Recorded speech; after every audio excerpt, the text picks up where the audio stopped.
താളെന്ന് പറയും. ചേമ്പല അറിയോ? ഈ സാധനത്തിന്റെ ഇലയും അതിന്റെ താള്, അതിന്റെ താള് അത് കട്ട് ചെയ്ത് പുഴുങ്ങിയിട്ട് നമ്മൾ കഴിക്കും. കഴിച്ചു കഴിയുമ്പോൾ സാധാരണ ഇപ്പൊ അത് ഓർക്കുമ്പോൾ നമുക്ക് കരച്ചിൽ വരും,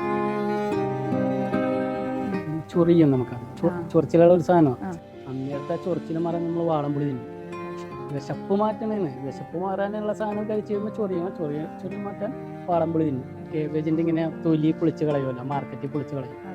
അപ്പോൾ അതെടുക്കും അമ്മ. അതൊരു സഞ്ചിയിലെടുത്തിട്ട് ഞങ്ങൾ രണ്ടുപേരും കൂടി ബോട്ടിൽ അത് വൈപ്പ് ചെയ്ത് കൊണ്ടുവന്നിട്ട് കേബേജ് പുഴുങ്ങിയാണ് തിന്നുകൊണ്ടിരുന്നത് ആഹാരം. മാഡം ഒന്നും ചോദിക്കണില്ലല്ലോ എന്നോട്. കഥ ഇങ്ങനെ പറയണെങ്കിൽ എനിക്ക് തോന്നുന്ന ഒരു 300 പേജിന്റെ ബുക്ക് വരെ അടിക്കാം. അത്ര വലിയ കഥ എനിക്കുണ്ട് പറയാനായിട്ട്. അന്ന് ശരിക്കും പറഞ്ഞാൽ സൈക്കിളിനാണ് ഞാനിത് സെയിൽ ചെയ്തുകൊണ്ടിരുന്നത്. സോഡ അടിക്കും, സൈക്കിളിൽ സെയിൽ ചെയ്തുകൊണ്ട്. സത്യസന്ധമായിട്ട് ഒരു വീട് വെച്ച് വിറ്റാൽ നമുക്ക് തുച്ഛമായ ലാഭം കിട്ടുള്ളൂ. കാര്യം അതിൻ്റെ ഈ വീട്ടിൽ തന്നെ കുറേ തട്ടിപ്പ് വെട്ടിപ്പൊക്കെ ചെയ്യാൻ പറ്റും. നമുക്ക് കാണുമ്പോൾ എല്ലാം ഒരുപോലെ തോന്നിയാലും കുറേ അതിൻ്റെ വർക്കിൽ ഡ്യൂപ്ലിക്കേറ്റ് വർക്ക് ചെയ്യാൻ പറ്റും. അപ്പോൾ ഞാൻ അങ്ങനെ ചെയ്യാറില്ല. ജനിച്ചപ്പോൾ തൊട്ട് ഉണ്ടാരും പറ്റിക്കരുത്. അങ്ങനെ പറ്റിച്ചാൽ അത് നടപടിയാവില്ല. എന്നിട്ട് എന്നെ പറ്റിച്ചു ഒരാൾ. അങ്ങനെ ശരിക്കും പറഞ്ഞാൽ ഞങ്ങൾ വീണ്ടും ഒരു ആത്മഹത്യയിലെത്തി. കാര്യം തകർന്നു, എല്ലാം പോയി. ഈ 10 ലക്ഷവും പോയി. നിലവിൽ എത്ര ബിസിനസ് സ്ഥാപനങ്ങളുണ്ട്? സുഗി ഹോംസ് അല്ലാണ്ട് 5 യൂണിറ്റ് ഉണ്ട്, അപ്പാർട്ട്മെന്റ്സ് യൂണിറ്റ്. 5 അപ്പാർട്ട്മെന്റ്സ് യൂണിറ്റ് എന്ന് പറഞ്ഞാൽ ഏകദേശം ഒരു 40 വീട് റെന്റിന് കൊടുത്തിട്ടുണ്ട് ഞാൻ. എൻ്റെ വളർച്ച നോക്കിയാൽ ഇപ്പോൾ എൻ്റെ റെന്റ് എന്ന് പറഞ്ഞാൽ അതിൻ്റെ വരുമാനമുണ്ട്. ഇപ്പം ഞാനൊരു 30,000 സ്ക്വയർ ഫീറ്റിൻ്റെ ഒരു ഹോട്ടൽസ് പണിയുന്നുണ്ട്. ഇന്നത്തെ കാലത്ത് ബിസിനസ് തുടങ്ങുന്നത് നിരവധി പേരാണ്. പക്ഷേ അതിൽ വളരെ ചുരുക്കം പേർ മാത്രമേ സക്സസ്ഫുൾ ആകാറുള്ളൂ. പക്ഷേ സോഡ ബിസിനസ്സിൽ നിന്നും കോടികൾ മൂല്യമുള്ള ബിസിനസ് സാമ്രാജ്യം പടുത്തുയർത്തിയ ഒരു ബിസിനസ്സുകാരനാണ് ഇന്ന് നമുക്കിപ്പോൾ ഉള്ളത്. കൺസ്ട്രക്ഷൻ മേഖലയിൽ അറിയപ്പെടുന്ന സുഗി ഹോംസിന്റെ ഉടമസ്ഥനായ സുരേഷ് ബാബു സാറാണ് ഇന്ന് നമുക്കിപ്പോൾ ഉള്ളത്. Hi sir, welcome. എങ്ങനെയുണ്ട് ലൈഫൊക്കെ? ലൈഫ് ഇപ്പോൾ നല്ല സൂപ്പറായിട്ട് പോകുന്നുണ്ട്, അടിപൊളി ലൈഫ്. ഓക്കെ. ഇപ്പം ചേട്ടാ, ഇപ്പം സോഡ ബിസിനസ്സിൽ നിന്നാണ് ചേട്ടൻ ഇന്ന് കാണുന്ന ഒരു ലെവലിൽ എത്തിച്ചേർന്നിരിക്കുന്നത്. ഇപ്പം ഒരുപാട് പേർക്ക് ധനസഹായമായാലും വീട് വെച്ച് കൊടുക്കുന്ന പാവപ്പെട്ടവർക്കൊക്കെ ഒത്തിരി വീട് വെച്ചൊക്കെ കൊടുത്തിട്ടുണ്ട്. അപ്പം എങ്ങനെയാണ് ആ ഒരു ജേർണി പറയാമോ? അതായത് എന്നാണ്, എത്രാമത്തെ വയസ്സിലാണ് ഇത് സ്റ്റാർട്ട് ചെയ്യുന്നത്? എങ്ങനെയാണ് ഇപ്പോൾ കാണുന്ന നിലയിൽ എത്തിയത്? ഞാൻ ശരിക്കും പറഞ്ഞാൽ വളരെ വളരെ പാവപ്പെട്ട ഒരു കുടുംബത്തിലെ അംഗമായിരുന്നു. അച്ഛനും അമ്മയ്ക്ക് 7 മക്കളാണ്. അതിനകത്ത് 5ാമനാണ് ഞാൻ. അപ്പോൾ അതിനകത്ത് ദരിദ്ര കുടുംബം എന്ന് പറഞ്ഞാൽ എനിക്ക് തോന്നുന്നു ഞാൻ വൈപ്പിലാണ് ജനിച്ചത്. അവിടെ ആ പരിസരത്തെ ഏറ്റവും ദരിദ്ര കുടുംബം. അത്ര താന്ന ഒരു ലെവലിൽ നിന്ന് വന്ന ആളാണ്.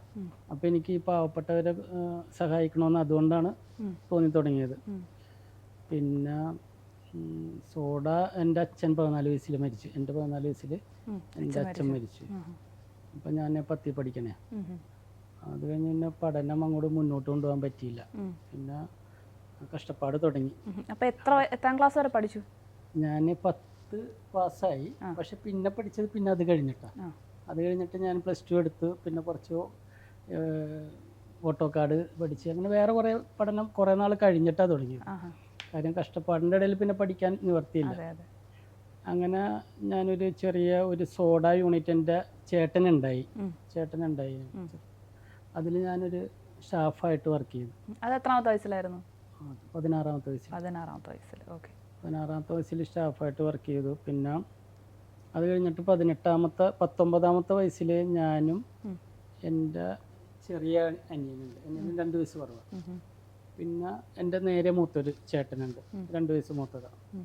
ഞങ്ങൾ 3 പേരും കൂടി ഒരു ചെറിയ സോഡ യൂണിറ്റ് തുടങ്ങി. ചെറുത്, അങ്ങനെ കറക്ക് കമ്പനി എന്നൊക്കെ വേണമെങ്കിൽ പറയാം. ചെറിയ ഒരു പ്രസ്ഥാനമാണത്. അത് തുടങ്ങിയിട്ട് അന്ന് ശരിക്കും പറഞ്ഞാൽ സൈക്കിളിനാണ് ഞാനിത് സെയിൽ ചെയ്തുകൊണ്ടിരുന്നത്. സോഡ അടിക്കും, സൈക്കിളിൽ സെയിൽ ചെയ്തുകൊണ്ടിരുന്നത്. സൈക്കിളിൽ അന്ന് ഏറ്റവും കൂടുതൽ കൊണ്ട് നടന്ന് സെയിൽ ചെയ്യണമായിരുന്നു. അല്ല, അങ്ങനെയല്ല. കടകളിൽ കൊണ്ട് കൊടുക്കാനായിട്ട് വേറെ വണ്ടികളൊന്നുമില്ല. വേറെ വണ്ടി മേടിക്കാൻ ഓട്ടോറിക്ഷ മേടിക്കാൻ പൈസ വേണം. ഇതിനൊന്നും പൈസ ഇല്ലല്ലോ. ഇത് ഏത് വർഷമായിരിക്കും ഇപ്പോൾ ഇത് സ്റ്റാർട്ട് ചെയ്തത്? ഇത് വർഷം എന്ന് പറയുമ്പോൾ നമ്മുടെ 90കളൊക്കെ ആയിരിക്കും. 90 അതിന് മുമ്പാണ്. അതിന് മുന്നേ സ്റ്റാർട്ട് ചെയ്തത്. ഓക്കെ. അത് ചെറിയ തോതിൽ സ്റ്റാർട്ട് ചെയ്തതാണ്. ആ സമയത്ത് അത്ര ഡെവലപ്ഡ് അല്ല. അത്ര വൈപ്പിനാണല്ലോ സ്ഥലം. സ്റ്റാർട്ടിങ് വൈപ്പിനാ. അപ്പോൾ അതിനകത്ത് ഞങ്ങൾ പിന്നെ അവിടെ വെച്ച് എന്നെ ഒരു ബാങ്ക് മാനേജർ സഹായിച്ചു. ഒരു ബാങ്ക് മാനേജറെ ഞാൻ പരിചയപ്പെട്ടു. അന്ന് കൊച്ചിൻ ബാങ്കാണത്, ഇപ്പോഴത്തെ സ്റ്റേറ്റ് ബാങ്കാണ്, അന്ന് കൊച്ചിൻ ബാങ്കാണ്. ആ പുള്ളി എനിക്കൊരു ബൾക്ക് ലോൺ തന്നു പുള്ളിയുടെ റിസ്കിൽ. അങ്ങനെ ഞാൻ മെഷീനൊക്കെ മാറ്റി. എങ്ങനെ ഈ ചെറിയ കറക്ക് മെഷീനൊക്കെ ഓട്ടോമാറ്റിക് മെഷീനാക്കി. പിന്നെ ഓട്ടോറിക്ഷ വാങ്ങി. അത് 2 വർഷം കഴിഞ്ഞിട്ടാണ്. 2 വർഷം അതുവരെ കഷ്ടപ്പാട് തന്നെയാണ്. പിന്നെ അവിടെ ഡെവലപ്പ് ചെയ്തു. അവിടെ ഞാൻ ശരിക്ക് ക്ലച്ച് പിടിച്ചെന്ന് പറഞ്ഞാൽ വലിയ തിരക്കേടില്ലാത്ത രീതിയിൽ ഒരു ബിസിനസ് എടുത്ത്. പക്ഷേ ഭയങ്കര ബുദ്ധിമുട്ടായിരുന്നു. അത് ഓർക്കുമ്പോൾ തന്നെ നമുക്ക് കരച്ചിൽ വന്നിട്ടുണ്ട്. അതിനു മുമ്പത്തെ പറഞ്ഞാണെങ്കിൽ ഞാൻ പട്ടിണി കിടന്ന് ചാവാറായ ഒരു മനുഷ്യനാണ്. മനസ്സിലായില്ലേ? പട്ടിണി കിടന്നിട്ട് ഒന്നുമില്ലെന്ന് പറഞ്ഞാൽ ഞാൻ ഓർക്കണുണ്ട്, അമ്മയായിട്ട് ഞാൻ ഉണക്കമീൻ വിൽക്കാൻ എറണാകുളത്ത് വരും. 15ാമത്തെ വയസ്സിൽ അവിടെ നിന്ന് ഈ ഉണക്കമീൻ വിറ്റിട്ട് നമുക്ക് ആവശ്യത്തിനുള്ള പൈസ കിട്ടൂല. പിന്നെ അവിടെ കേബേജിൻ്റെ പറയുമ്പോൾ വിഷമം തോന്നുന്നുണ്ട്. കേബേജിൻ്റെ ഇങ്ങനെ തൊലി പൊളിച്ച് കളയുമല്ലോ, മാർക്കറ്റിൽ പൊളിച്ച് കളയും. അപ്പോൾ അതെടുക്കും അമ്മ. അതൊരു സഞ്ചിയിലെടുത്തിട്ട് ഞങ്ങൾ 2 പേരും കൂടി ബോട്ടിൽ അത് വൈപ്പ് കൊണ്ടുവന്നിട്ട് കേബേജ് പുഴുങ്ങിയാണ് തിന്നുകൊണ്ടിരുന്നത്. ആഹാരം അത്ര പാവപ്പെട്ടവനായിരുന്നു. മനസ്സിലായി? കേബേജ് പുഴുങ്ങി എന്ന് പറഞ്ഞാൽ കേബേജിൻ്റെ ഇല, കളയണല്ല, കഴുകി വേസ്റ്റ് ആയിട്ട് കളയണല്ലോ. അതെ, കേബേജ് എന്ന് പറഞ്ഞാൽ അതെ അതിൻ്റെ കളയും വരും. അത് കഴുകി കൊണ്ടുവന്നിട്ട് പുഴുങ്ങും. അപ്പോൾ ശരിക്കും പറഞ്ഞാൽ ഇത് പുഴുങ്ങാനായിട്ട് വിറകില്ല. എന്നിട്ട് നമ്മൾ ഈ ഇല കരിയില അതെടുത്ത് കൊണ്ടുവന്നിട്ട് കത്തിച്ചിട്ടാണ് അത് പുഴുങ്ങണം. അങ്ങനത്തെ ഒരു കാലഘട്ടത്തിൽ നിന്നാണ് ഞാൻ വന്നത്. അപ്പോൾ എനിക്കറിയാം ഈ പൈസയുടെ വില. എനിക്കറിയാം, അത്ര കഷ്ടപ്പെട്ട് അനുഭവിച്ച് വന്നുകൊണ്ട് എനിക്ക് പൈസയുടെ വില ശരിക്കറിയാമായിരുന്നു. അമ്മ അപ്പോൾ ഒരുപാട് കഷ്ടപ്പെട്ടിട്ടുണ്ടായിരുന്നു അല്ലേ? അമ്മ ശരിക്കും കഷ്ടപ്പെട്ടു. അച്ഛൻ നഷ്ടപ്പെട്ടതിന് ശേഷം അതെ അമ്മ എന്തായിരുന്നു ചെയ്തോണ്ടിരുന്നത്? അമ്മ ഹൗസ് വൈഫായിരുന്നു. പണ്ട് എല്ലാവരും ഹൗസ് വൈഫ്. അതെ അച്ഛൻ മരിച്ചു കഴിഞ്ഞപ്പം ഇത്രയും മക്കളെ അപ്പൊ അമ്മ എന്തായിരുന്നു ആദ്യം തുടങ്ങിയത്? ഈ ഉണക്കമീൻ ബിസിനസ് തന്നെയായിരുന്നു? അല്ല, അങ്ങനെ ബിസിനസ് ആയിട്ടല്ല. അങ്ങനത്തെ ചേട്ടന് ചെറിയ ജോലിയുണ്ട്. ഈ പറഞ്ഞ പോലെ കായംകുളത്തൊരു ചെറിയ ജോലിക്ക് പോകുമായിരുന്നു. പിന്നെ അതിൻ്റെ ഇളയ ചേട്ടനാണ് ഒരു സോഡ യൂണിറ്റ് തുടങ്ങിയത്. അതിനൊക്കെ ശേഷമാണ്. അപ്പോൾ അങ്ങനെ പോയിക്കൊണ്ടിരിക്കുന്ന സമയത്ത് ഞാൻ എവിടെയാണ് പറഞ്ഞു നിർത്തിയത്? മറ്റേത് ക്യാബേജ്. അത് അങ്ങനെ ഒരു ഇത്. ക്യാബേജ് മാത്രമല്ല മാഡം, ഈ താളെന്ന് പറയും, ചേമ്പല അറിയോ? ഈ സാധനത്തിന്റെ ഇലയും അതിന്റെ അതിന്റെ അത് തന്നെ. അത് ഫ്രീ കിട്ടും നമുക്ക്. എവിടെയെങ്കിലുമൊക്കെ ചെളി സ്ഥലത്തൊക്കെ ഉണ്ടായിരിക്കുന്ന സാധനം നമുക്ക് അത് കട്ട് ചെയ്ത് പുഴുങ്ങിയിട്ട് നമ്മൾ കഴിക്കും. അത് കഴിച്ച് കഴിയുമ്പോൾ സാധാരണ ഇപ്പം അത് ഓർക്കുമ്പോൾ നമുക്ക് കരച്ചിൽ വരും, ചൊറിയും. നമുക്കത് ചൊറിച്ചിലുള്ള ഒരു സാധനമാണ്. ഇപ്പം അതിന് കുറേ മെഡിസിനൊക്കെ ഉണ്ട്.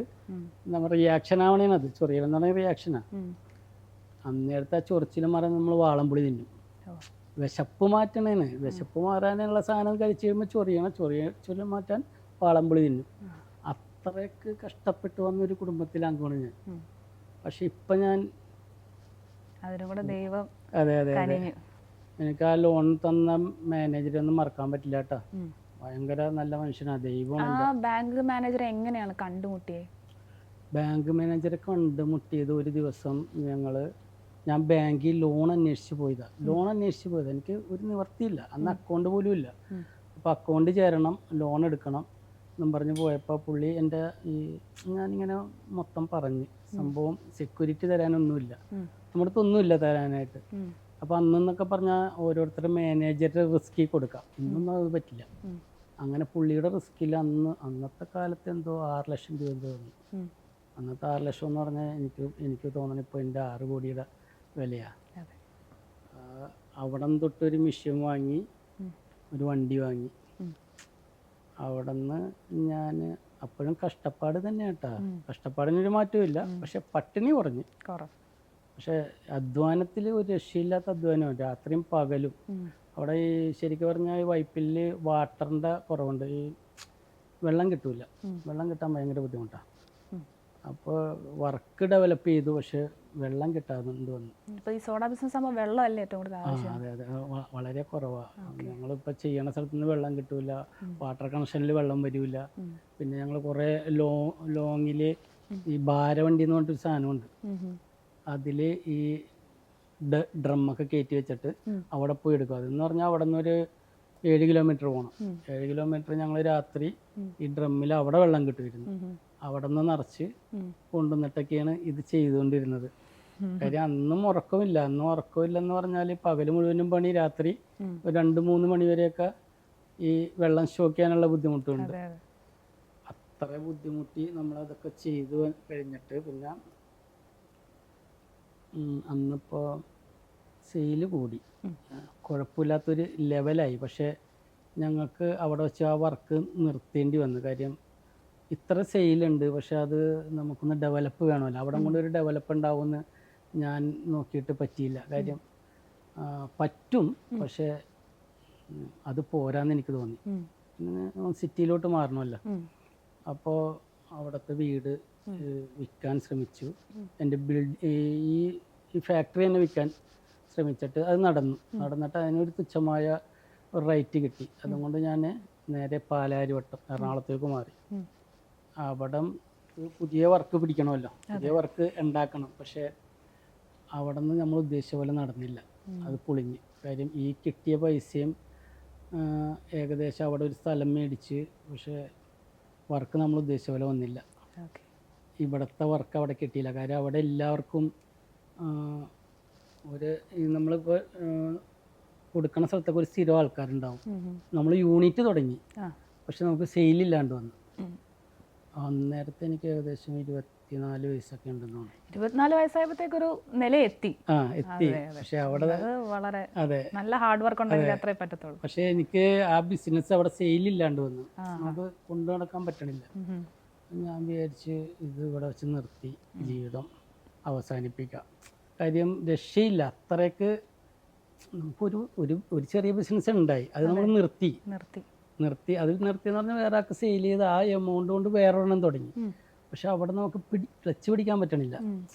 പുതിയ സ്ഥലം, പുതിയ ആൾക്കാർ, നമുക്കൊരു റെക്കമെൻഡ് ചെയ്യാൻ ആളില്ല. ഇങ്ങനത്തെ ഒരു സ്റ്റേജ് വന്നപ്പോൾ ഞാൻ ലാസ്റ്റ് രണ്ടും കൽപ്പിച്ച് ബാറുണ്ട്. അന്നത്തെ എല്ലാ ബാറിലും മാനേജർമാരെ പോയി കണ്ട് കരഞ്ഞ് കാല് പിടിച്ച് എൻ്റെ അവസ്ഥ പറഞ്ഞ് ഓരോ ബാറിലും കയറാൻ തുടങ്ങി. ഓരോ ബാറിലും നമ്മൾ സോഡ വയ്ക്കാൻ അവസരം എനിക്ക് ഒരാളാണ് ആദ്യം തന്നത്. പക്ഷെ അങ്ങോട്ട് കണക്ട് ചെയ്ത് പല ബാറുകളും എനിക്ക് കണക്ട് ചെയ്ത് തന്നു. ഞാൻ മരിക്കാൻ നിന്ന ആളാണ്. ഞാൻ അവിടെ നിന്ന് 1 വർഷം കൊണ്ട് വളരെ വലിയ നിലയിലെത്തി എന്ന് പറഞ്ഞാൽ ഒറ്റ വർഷം കൊണ്ട് ഞാനൊരു 17 ബാറിൽ സെയില്. 17 ബാർ സെയിൽ എന്ന് പറഞ്ഞാൽ ഒരു ബാറിലെന്നൊക്കെ പറഞ്ഞാൽ മിനിമം 1000 സോഡയൊക്കെ പോകും. ഓരോ ബാറിലും ഞാൻ തന്നെ കയറി ഇറങ്ങും. ഞാൻ തന്നെ അട്ടി ഓടിക്കും. ആദ്യമൊക്കെ പരിചയമില്ലാത്ത ഒരാള് വെറുതെ ഒരു ബാഗും പിടിച്ചിട്ട് ഞാനൊരു കമ്പനി തുടങ്ങിയിട്ടുണ്ട്, എന്നെ ഹെൽപ്പ് ചെയ്യണമെന്ന് പറയുമ്പോൾ നമ്മൾ നേരിട്ട് ഒരു മാനേജറുടെ മുമ്പിൽ എത്താൻ പറ്റൂല. സെക്യൂരിറ്റി അടുത്ത് പറയുമ്പോൾ സെക്യൂരിറ്റി ഓടിക്കും. നമ്മൾ എന്നിട്ട് രാത്രി ശരിക്കും പറഞ്ഞ കിടന്ന് കരയണയാ. ഒരു രക്ഷയില്ല. നമ്മൾ തീർന്ന് അവസാനിപ്പിച്ച് നമ്മുടെ ജീവിതം തന്നെ കഴിഞ്ഞു എന്നുള്ള നിലയിലാണ് ഒരാളെന്നെ ഹെൽപ്പ് ചെയ്തത്. അങ്ങോട്ട് പിന്നെ വേറെ പല ബാറിലും വിളിച്ച് പറഞ്ഞിട്ട് ഈ പുള്ളി നല്ലതാണ്, കുഴപ്പമില്ല, നല്ല മെറ്റീരിയൽ. അപ്പൊ നമ്മുടെ ഈ ബാങ്ക് ലോൺ ഇവിടെ ഇങ്ങനെ കിടക്കുകയാണ്. അപ്പൊ അത് വീട്ടാൻ ആ ബാങ്ക് ലോൺ ഞാൻ ക്ലോസ് ചെയ്തിട്ടുണ്ടായി. അവിടെ നിന്ന് അത് കൊടുക്കാൻ പറ്റി, അത് ക്ലോസ് ചെയ്യാൻ പറ്റി. പക്ഷെ പുതിയ ലോൺ ഞാൻ വീണ്ടും എടുത്തു. ഇവിടെ വന്നിട്ട് അങ്ങോട്ട് വഴി തന്നെ അവിടെ നിന്ന് തന്നെ ലോൺ എടുത്തത്. ഞാൻ ഇവിടെ ഉണ്ടായിട്ട് ഞാൻ ലോൺ എടുത്തത് ഈ കൊച്ചിൻ ബാങ്കാണ്. അന്നത് സ്റ്റേറ്റ് ബാങ്കായി. അന്ന് ഈ കൊച്ചിൻ ബാങ്ക് മാറിയിട്ടാണ് സ്റ്റേറ്റ് ബാങ്ക് ആയത്. പുള്ളി അവിടെ ഉണ്ടായി. പുള്ളി എനിക്ക് വീണ്ടും ലോൺ തന്നു.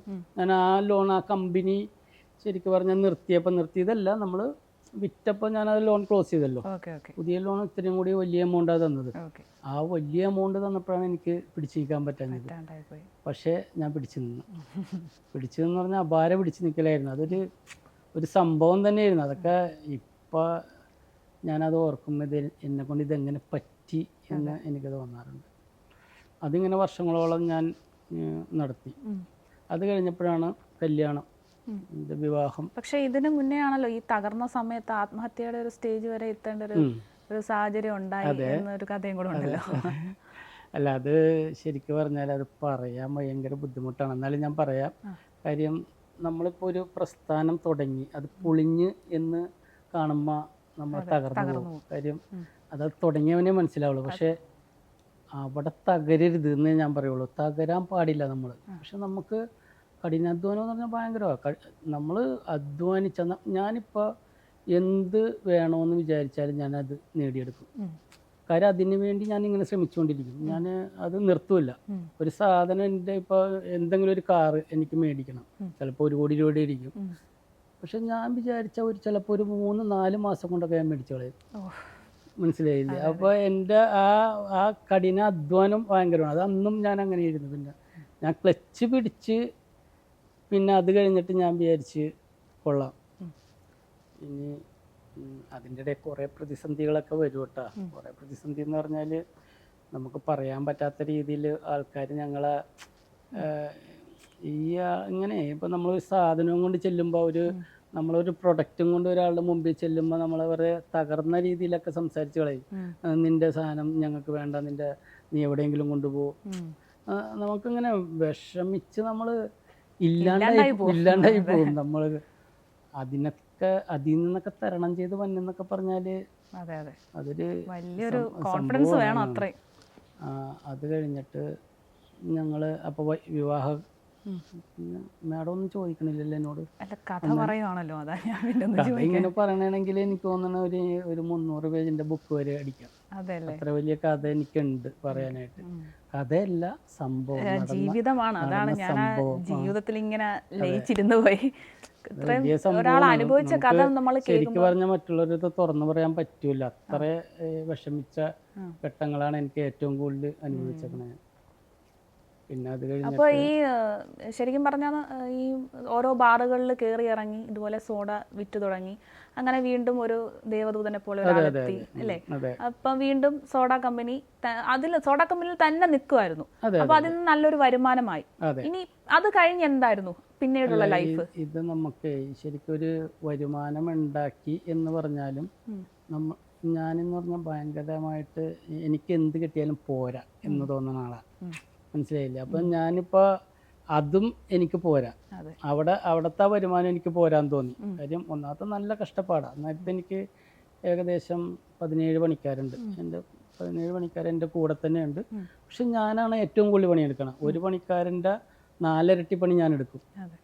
അപ്പം എൻ്റെ പണി കണ്ടിട്ടാണ് പണിക്കാർ പണിയെടുക്കണം. അപ്പോൾ വർക്ക് ചെയ്യുന്നുണ്ടോ?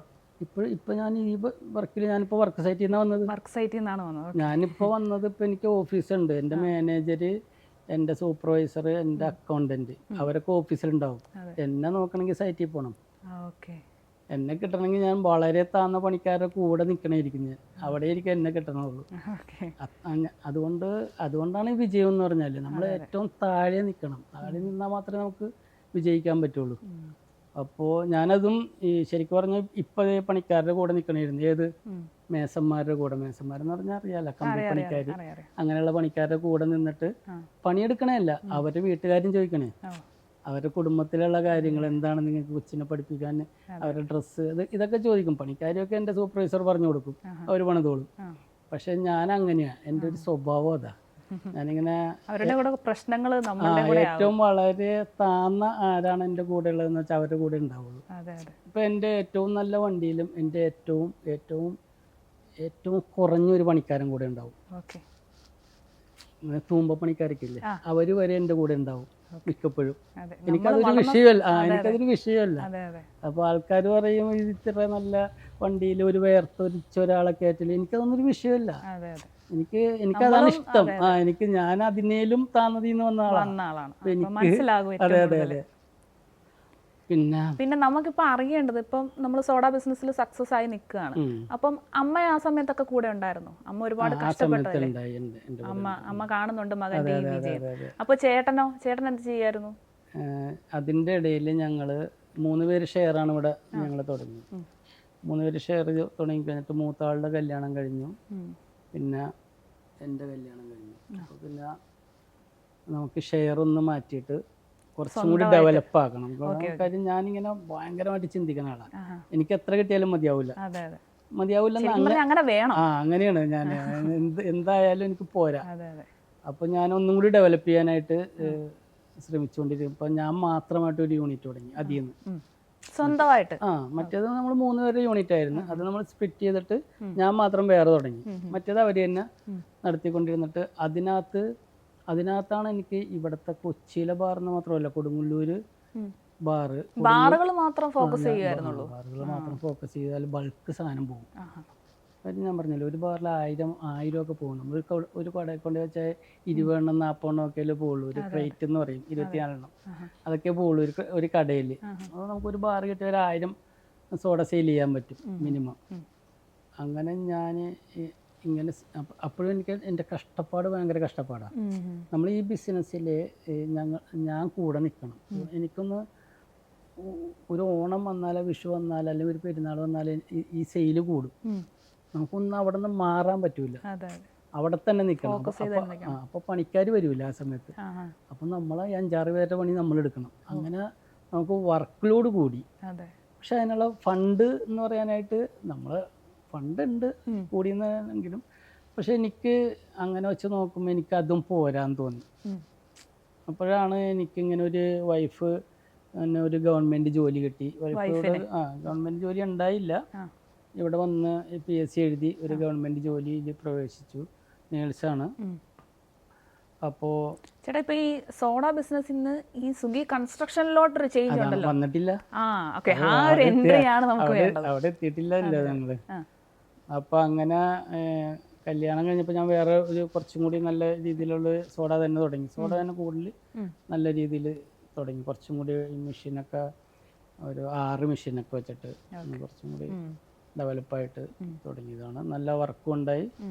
അത്യാവശ്യം കുറച്ച് ഫണ്ടും ഒക്കെ ഉണ്ട്. വലിയ തിരക്കേടില്ല. അതിൻ്റെ ഇടയിൽ കൂടി ഞാൻ അന്നേരത്ത് 2000 കാലമാണ്, 2022 അല്ല 2002 കാലമാണ്. ആ കാലത്ത് റിയൽ എസ്റ്റേറ്റ് ഭയങ്കരമായിട്ട് ഇങ്ങനെ തിളങ്ങി നിൽക്കുന്ന സമയമാണ്. അപ്പം ഞാൻ ഇതിനകത്ത് തന്നെ കുറച്ച് ഫണ്ടൊക്കെ ഓരോ ചെറിയ പ്ലോട്ടുകൾ വിൽക്കുക. ചെറിയ രീതിയിൽ തുടങ്ങി. ചെറിയ രീതിയിൽ എന്ന് പറഞ്ഞാൽ അന്നത്തെ എൻ്റെ പൊന്നു മാഡം, എനിക്ക് ശരിക്കും പറഞ്ഞാൽ പ്ലോട്ട് വാങ്ങാൻ പൈസ വേണ്ട, ഒരു അഡ്വാൻസ് കൊടുക്കുക, ഒരു പൈസ മതി. ഒരു 5 ലക്ഷം രൂപ ഉണ്ടെങ്കിൽ ഒരു 2-3 പ്ലോട്ടിനൊക്കെ അഡ്വാൻസ് കൊടുക്കാം. അതിൽ നിന്ന് ഒരു വലിയ വരുമാനം കിട്ടും. അഡ്വാൻസ് കൊടുക്കുക, വിൽക്കാം. നമ്മൾ റേസ് ചെയ്യുന്നില്ല. അങ്ങനത്തെ ഒരു ഇതിൻ്റെ ഇടയിൽ കൂടി ഞാൻ ചെയ്തുകൊണ്ടിരുന്നു. കാര്യം ഞാൻ പറഞ്ഞില്ലേ, ഞാൻ ഒരു ആർത്തിക്കാരനാണെന്ന്. ഞാൻ അത് എന്ത് കിട്ടിയാലും മതിയാവില്ല. അപ്പോൾ അങ്ങനെ ചെയ്തുകൊണ്ടിരുന്നപ്പോഴാണ് വൈഫ് ഇവിടെ ഒരു പ്രൈവറ്റ് സ്ഥാപനത്തിലായിരുന്നു. PSC എഴുതി ഒരു ജോലി കിട്ടി. അന്നേരത്തെ 2 കുഞ്ഞുങ്ങളുണ്ട്. 2 ആൺകുഞ്ഞുങ്ങളുണ്ടായിട്ടുണ്ടായി. അപ്പോൾ അങ്ങനെയാണ് ഇവിടെ നിന്ന് നെതർലാൻഡ് പോകാമെന്നും പറഞ്ഞ് ഞങ്ങൾക്ക് ഒന്നും കൂടി ഡെവലപ്പായി രക്ഷപ്പെടാം, നാട്ടിൽ നിന്ന് തന്നെ രക്ഷപ്പെട്ട് അന്യ നാട്ടിലോട്ട് പോയി സുഖമായിട്ട് ജീവിക്കാം. ഇവിടുത്തെ എല്ലാം സ്റ്റോപ്പ് ചെയ്യണം. അങ്ങനെ ഇവിടുത്തെ എല്ലാം സ്റ്റോപ്പ് ചെയ്യണം. അതിൻ്റെ ഇടയിൽ ഞാനൊരു വീട്, എൻ്റെ സ്വന്തമായിട്ടൊരു വീട് ഉണ്ടാക്കിയിട്ടുണ്ടായി. നല്ല രീതിയിലുള്ള ഒരു വീടായിരുന്നു. നല്ലൊരു വളർച്ച എത്തി. വലിയ തിരക്ക്. അതെന്ന് പറഞ്ഞാൽ ഇപ്പോഴത്തെ വളർച്ച വെച്ച് നോക്കുമ്പോൾ ഒരു 1000-1 ഉള്ളൂ. എന്റെ പഴയ വളർച്ച എന്ന് പറയുമ്പോൾ വലിയ വളർച്ചയാണ്. നല്ല വളർച്ച എന്ന് പറഞ്ഞാൽ ഏറ്റവും നമ്മൾ തുടങ്ങിയ സ്ഥലത്ത് നിന്നാണെങ്കിൽ ഏറ്റവും നല്ല വളർച്ചയാണ്. അത് അത്ര നല്ല വളർച്ച വേറെ കിട്ടൂല. അവിടെ വെച്ച് എല്ലാവരും നിർത്തും. സാധാരണ ഇപ്പം ഞാൻ ഈ ചേമ്പലിൽ നിന്ന് വളർന്ന ആ ഒരു വളർച്ച എന്ന് പറയുമ്പോൾ ബാക്കിയുള്ളവരെ വെച്ച് നോക്കുമ്പോൾ അത് ടോപ്പാ. പക്ഷെ എനിക്ക് അവിടെ വെച്ചിട്ട് അവസാനിപ്പിക്കാൻ പറ്റിയിട്ടില്ല. ഞാൻ വീണ്ടും അപ്പോൾ ഗവൺമെൻറ് ജോലി ഒരെണ്ണം കിട്ടി വൈഫിന്. അപ്പോൾ അങ്ങനെ ഇരിക്കുന്ന ഘട്ടത്തിലാണ് ഒരു ഏജൻസിയിൽ പോയിട്ട് നമ്മളിവിടുന്ന് നാട് വിടാം, മനസ്സിലായില്ല, കുറച്ചും കൂടി ഡെവലപ്പ് ആക്കാം. പിള്ളേർ ചിന്തിക്കണതാണല്ലോ, ഇവിടുന്ന് നാട് വിടാം, നാട് വിട്ട് കഴിഞ്ഞാൽ ഡെവലപ്പ് ആവും.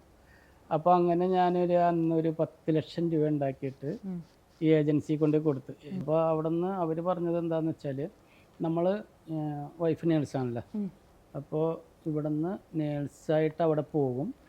പക്ഷെ നമുക്ക് അവിടെ പോയിട്ട് നമുക്ക് ഹസ്ബൻഡിനും കൂടി ഉണ്ട്, ഹസ്ബൻഡിനും കുഞ്ഞുങ്ങൾക്കും ഒന്നിച്ച് പോവാം. അതാണ് നമ്മുടെ ഒരു വിജയം. നമുക്ക് ഇവിടെ നിന്ന് രക്ഷപ്പെടാം, നാട്ടിൽ നിന്ന് രക്ഷപ്പെട്ട് കുറച്ചും കൂടി ഹൈഫൈ ആയിട്ട് ജീവിക്കാമല്ലോ. അപ്പോൾ ഗവൺമെൻറ്റിൻ്റെ ഞങ്ങൾ ലീവ് എടുത്തു, 5 വർഷം ലീവ് എടുത്ത്, ലീവ് സാങ്ഷനായി. അപ്പോൾ ഈ ഏജൻസി പറഞ്ഞ എല്ലാം റെഡി ആയിക്കോ, നിങ്ങളുടെ വിസ വന്നു, ബാക്കിയൊക്കെ റെഡിയായി, ഇപ്പോൾ അടുത്ത് തന്നെ ടിക്കറ്റ് വരും. അപ്പോൾ ആ ഘട്ടത്തിൽ ഞാൻ എടുത്തു പിടിച്ചു എന്നും പറഞ്ഞ് എൻ്റെ ബിസിനസ് വിറ്റു. വേറെ നിവൃത്തിയില്ല, ഞാനിവിടെ ഏൽപ്പിച്ചു പോകാൻ പറ്റില്ല എനിക്കാരും. ഈ ബിസിനസ് ഏൽപ്പിച്ച് പോയപ്പോഴും പോകും.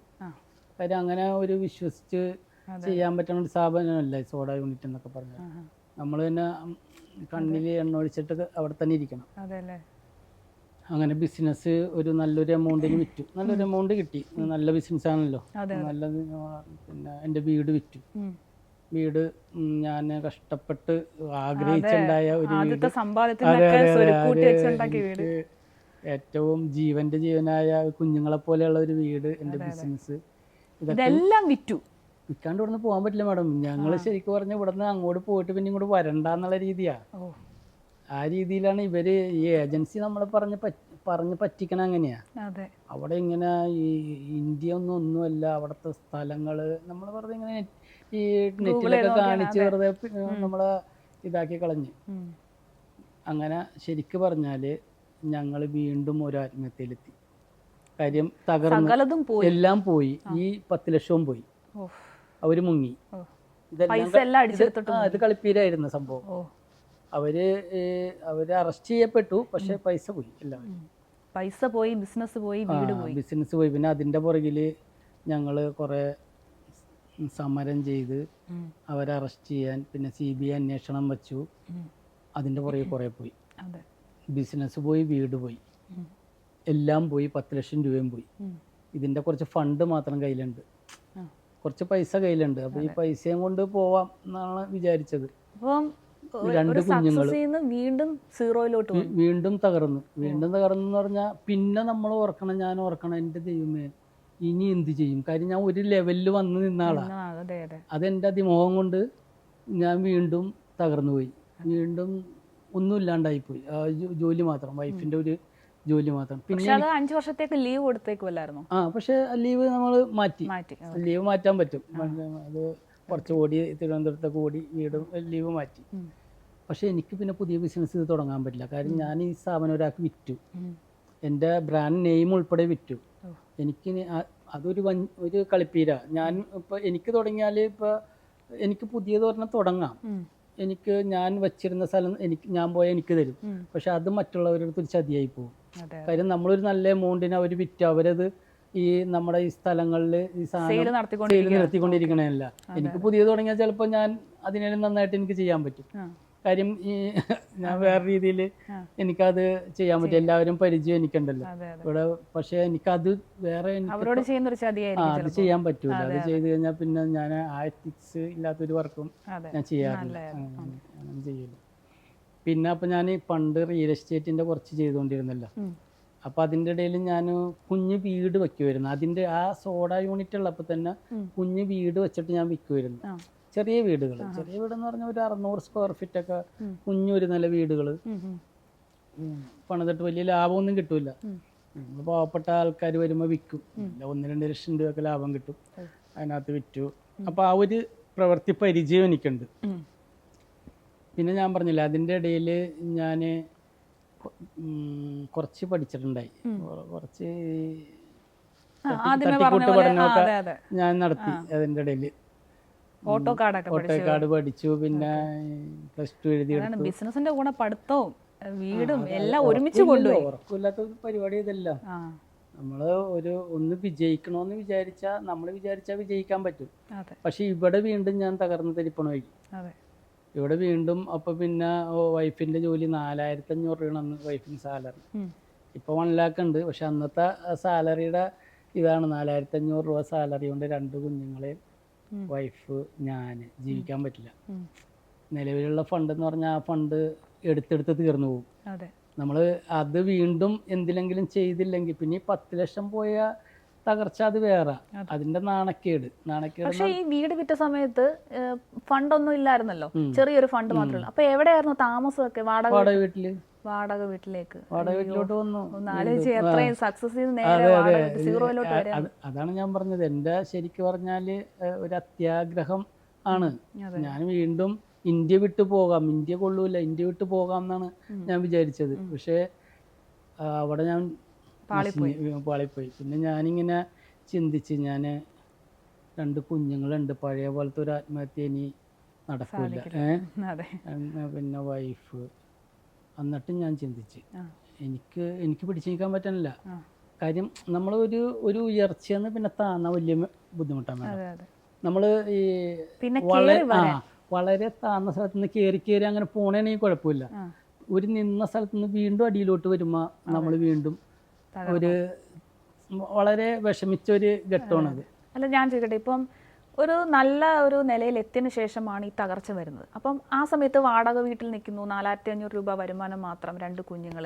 ഈ സമയത്ത് നമ്മൾ ഇപ്പം ചുറ്റുപാടുമുള്ള ആൾക്കാർ ഇത്രയും നല്ലൊരു വ്യക്തി അല്ലെങ്കിൽ ഇത്രയും നല്ലൊരു നിലയിൽ എത്തിയിട്ട് താഴോട്ട് വീഴുമ്പോൾ ആ ഒരു പതനത്തെ ഏത് രീതിയിലായിരുന്നു കണ്ടിരുന്നത്? നല്ല ഒരു അത് ഭയങ്കര വിഷമമാണ്. ആൾക്കാർക്ക് സന്തോഷമാണ്. അതെ, അവർക്കുള്ള സങ്കടമല്ല, നമ്മൾ തകർന്നല്ലോ, നമ്മളൊരു നിലയിൽ നിന്ന് വീണ്ടും തകർന്ന് വരുമ്പോ ആൾക്കാര് നമ്മളെങ്ങനെ കുത്തി ചോദിക്കും, എവിടെയാടാ നിന്റെ വിദേശ യാത്ര? അവർക്കറിയാം തകർന്നെന്ന്. അപ്പൊ ഒന്നും കൂടി തകർക്കണം നമ്മളെ. അപ്പൊ ഞാൻ വിചാരിച്ചു, ഇത് ആൾക്കാരെല്ലാവരും നമ്മളെ തകർക്കാനല്ലോ നോക്കണേ, നല്ല.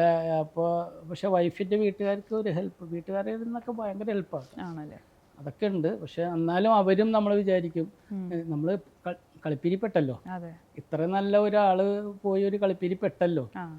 മേഡം, അന്നത്തെ 10 ലക്ഷം എന്ന് പറഞ്ഞാൽ ഇന്നത്തെ 1 കോടി രൂപയാണ്. അതെ, അതാണ്. ഈ ഫാമിലി എല്ലാവരും കൂടി പോകാനല്ലോ, കുഞ്ഞുങ്ങളുടെ ടിക്കറ്റും മറ്റേ എൻ്റെ ടിക്കറ്റും വൈഫിന്റെ ടിക്കറ്റും എന്നൊക്കെ പറഞ്ഞാലേ പറ്റിക്കണം. അപ്പൊ നമ്മൾ ഉള്ള പൈസ കൊടുക്കുമല്ലോ. അപ്പോൾ സുഗി ഹോം കൺസ്ട്രക്ഷൻ എന്നുള്ള പേരിലേക്ക് എത്തിയത്?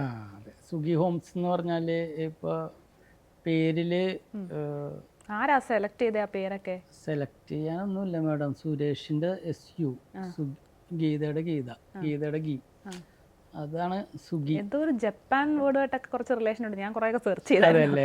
അപ്പൊ അതിന്റെ ജപ്പാൻ വേർഡുമായിട്ട് കൺസ്ട്രക്ഷൻ എന്നുള്ള വേർഡുമായിട്ടൊക്കെ റിലേറ്റഡ് ആണ്. വേറെ ഒന്നും നോക്കിയില്ല, ഞങ്ങൾ രണ്ടുപേരുടെയും പേരാണ് കാര്യം. തുടക്കം പേര് വെച്ചിട്ട് നോക്കിയിട്ടാണ് ഇത് ചെയ്തത്. ഇപ്പോഴും എനിക്കറിയില്ലായിരുന്നു കേട്ടാ. ആണല്ലേ, ഞാൻ നോക്കിയായിരുന്നു അതൊക്കെ. അപ്പോൾ നമ്മള് വീണ്ടും ഞങ്ങള് പ്രസ്ഥാനത്തിലോട്ട് ഇറങ്ങി. അപ്പോൾ കുഞ്ഞു കുട്ടികളുണ്ട്, പക്ഷെ അത് വൈഫ് കുറേ നോക്കും. വൈഫൊക്കെ കുറേ സഹിച്ചിട്ടുള്ളവരാട്ടാ. കാര്യം അന്നൊരു സർവൻറ്റിനെ വെക്കാനുള്ള ഫണ്ട് നമ്മൾക്ക് ആയിട്ടില്ല. നമ്മൾ തന്നെ ശരിക്കും പറഞ്ഞാൽ കുഞ്ഞുങ്ങളെ നോക്കും, അവള് ജോലിക്ക് പോവും, ഞാനും പോവും, പിന്നെ കുഞ്ഞുങ്ങളും അതുപോലെ ഞങ്ങളോട് ശരിക്കും സഹകരിച്ച് വളർന്നു. ഇപ്പോഴും ബിസിനസ്സിനകത്ത് മക്കൾ രണ്ടുപേരും ഇൻവോൾവ് ആണോ? മൂത്തവൻ നല്ല ഇൻവോൾവ് ആണ്, അടിപൊളി. ഇളയവൻ മൂത്തവൻ ബിസിനസ് പിടിക്കാൻ ഇപ്പോഴും നടക്കണേ. അതെ, എന്ത് ചെയ്യുന്നു മൂത്താൾ? എന്ത് ചെയ്യാ? മൂത്താള് ഡോക്ടറാണ്. ഇപ്പൊ MDക്ക് പഠിക്കണം, അമൃതയിലുണ്ട്.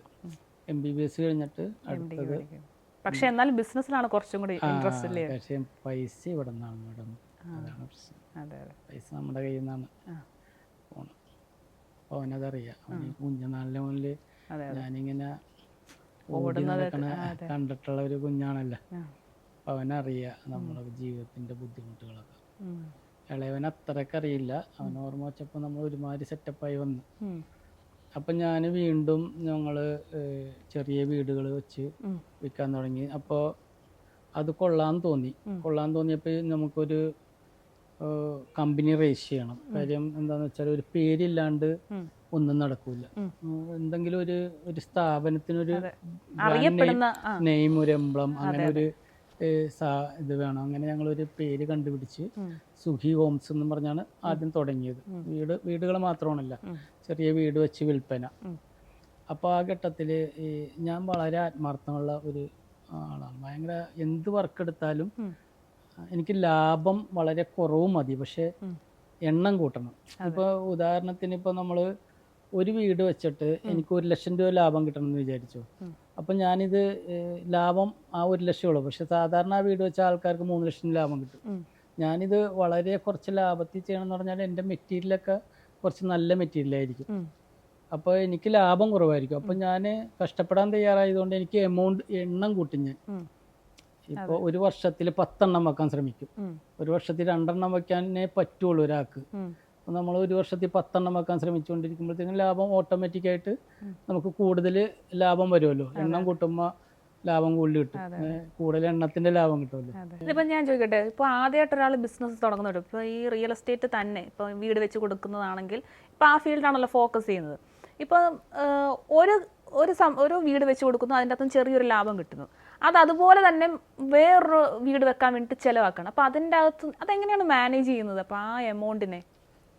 മാഡം ഞാൻ പറയട്ടെ, നമ്മളിപ്പോൾ ഒരു വീട് വെച്ച് വിൽക്കണേനല്ല, ഒരു വീട് വെച്ച് വിൽക്കുമ്പോൾ വലിയ എമൗണ്ട് ലാഭം കിട്ടൂല. സത്യസന്ധമായിട്ട് ഒരു വീട് വെച്ച് വിറ്റാൽ നമുക്ക് തുച്ഛമായ ലാഭം കിട്ടുള്ളൂ.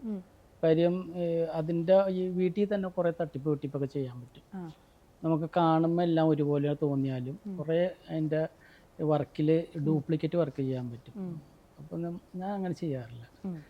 ഞാൻ കുറേ സത്യസന്ധത മാത്രം, എനിക്ക് അങ്ങനെ ജനിച്ചപ്പോൾ തൊട്ടുണ്ട് ആരെയും പറ്റിക്കരുത്, അങ്ങനെ പറ്റിച്ചാൽ അത് നടപടിയാവില്ല. എന്നിട്ട് എന്നെ പറ്റിച്ചു ഒരാൾ, അത് പോട്ടെ, അതൊരു വിഷയമില്ല എനിക്ക്. അങ്ങനെ ഞാൻ പറഞ്ഞില്ലേ, എണ്ണം കൂട്ടും വീടിൻ്റെ. ലാഭം കുറവാണെങ്കിൽ എണ്ണം കൂട്ടിയാൽ കൂടുതൽ ലാഭം കിട്ടും. കൂടുതൽ ലാഭം കിട്ടുമ്പോൾ നമുക്കിപ്പോൾ ഈ 1 നില വീട് 2 നില വീടാക്കാം.